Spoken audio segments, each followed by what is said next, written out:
Well, for more on this, I'm joined by Dan McClory, Managing Director and Head of China for Boustead Securities. Hi there, welcome to the broadcast. Thank you, Susan. These changes will be immensely helpful for Hong Kong in that the rule easing aims to attract a particular group of fast-growing Chinese tech and biotech companies. But tell us, will it shift the rest of the global listers' attention to Hong Kong? I don't think so. And it's really, quite frankly, about time that Hong Kong picked up on all of the listings that they were losing to NASDAQ and the NYSE. Of course, the NYSE and Alibaba, you've got Baidu listed on NASDAQ. So as I've looked through some of the provisions of this rule change, Susan, a number of things strike me. First and foremost, as you pointed out, it's for innovation companies, and they're saying that that can also extend to another category of biotechs. Frankly, in the U.S., there is not that distinction.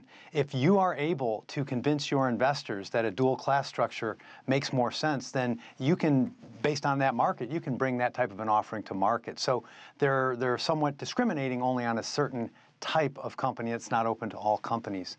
But I think it might be helpful just to make sure everybody understands what these dual class share structures are. And we completed an IPO for a Chinese company that listed on NASDAQ back in February.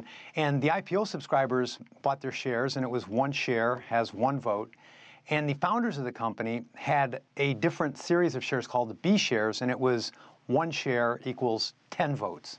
And this is designed to protect the influence and, in some cases, the interests of the founders so that they can continue to have a strong say in the company going forward. Again, I think it's a good move that Hong Kong has finally started to do this, but I think it's pretty late in the game. So we understand that the U.S. stock market has been the most successful. It's the most mature, liquid. Is this going to help or hurt the U.S. stock market? It does have the deepest pockets, U.S. investors. It does, but I think it will have a neutral. I certainly don't think it will have a negative effect. It will increase the competition for these listings. Understand that both of those companies you mentioned, Xiaomi in particular, has been courted in New York by the NYSE as well as NASDAQ. So that's not going to go away. There's always been this global competition among the top exchanges to get the best companies and the highest profile listings on their venue. But I don't think it's going to per se suck away liquidity and major listings on any type of a mass basis in either direction. If companies were thinking about Hong Kong, they'll still go there. This will certainly be helpful in skewing a little bit of their reasoning. Again, we have a biotech company from Hong Kong, beautiful company, fantastic, all down the road to get to NASDAQ. Didn't even consider Hong Kong because of the structure that was there up until today. So is this really, Dan, all about Alibaba and the fact that it had to really bypass Hong Kong? That certainly caused everyone to take note.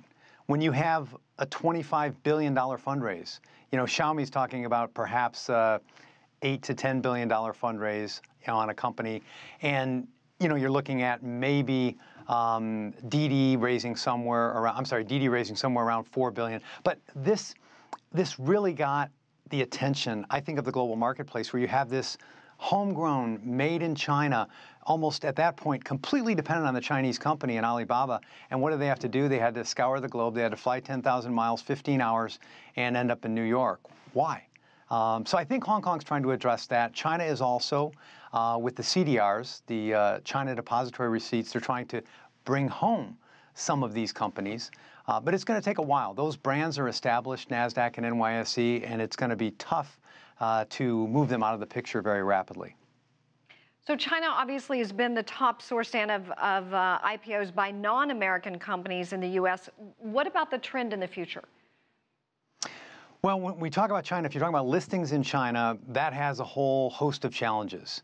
The China Securities Regulatory Commission essentially vets those applications and makes decisions about how many companies are able to list. And that number can vary wildly from, you know, in a down year, 40 or 50 or 60, to in a really strong year, maybe approaching 200 companies. So that is the device right now that's kind of deciding how many companies actually come to market. Whereas everybody who's not able to make that cut, and we understand there's about 800 or 900 Chinese companies waiting to list on either Shanghai or Shenzhen right now, they call us up and they say, Dan, can you get us on NASDAQ? How about the New York Stock Exchange? And these are good companies. They have good corporate governance. They qualify to have these share structures. They have high earnings growth, or they're in innovative sectors. So I think they're going to also start evaluating whether or not Hong Kong is the place to be. But it's really, I think, an overall a very favorable development. We want to bring these Chinese companies to market in the most efficient way possible, wherever. If that's domestically on the mainland, if it's in Hong Kong, if it's in London, if it happens to be in New York, let's get them to market. Dan McClory with Boustead. Always great to see you. Thank you. Live in Los Angeles.